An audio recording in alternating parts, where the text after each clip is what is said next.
ఒక మాట మాట్లాడేటప్పుడు కూడా భయంతో మాట్లాడాలి. దేవుని బిడ్డలో నోటికి ఏ మాట పడితే ఆ మాట, అద్దు అదుపు లేకుండా ఏ మాట పడితే ఆ మాట ప్రభు బిడ్డలు మనం మాట్లాడకూడదు. ఎందుకో తెలుసా? రేపు తీర్పు దినాన నోటి మాటను బట్టి దేవుడు తీర్పు తీరుస్తాడట.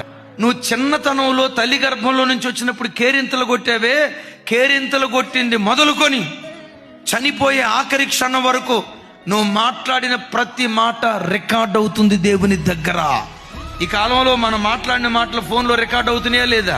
నేనంట మనిషి తయారు చేసిన ఫోన్కే ఇంత టెక్నాలజీ ఉంటే మనిషికి ఆ జ్ఞానం ఇచ్చిన దేవుని దగ్గర ఇంకెంత టెక్నాలజీ ఉంటుంది?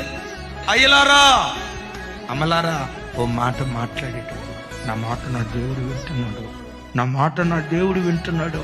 ఎప్పుడు ఆ భయం నీ గుండెల్లో గూడుగట్టుకో. ఎందుకు ఆ భయం గూడుగట్టుకోవాలో తెలుసా? యెహోవా యందైన భయం పవిత్రమైనది అని రాస్తుంది.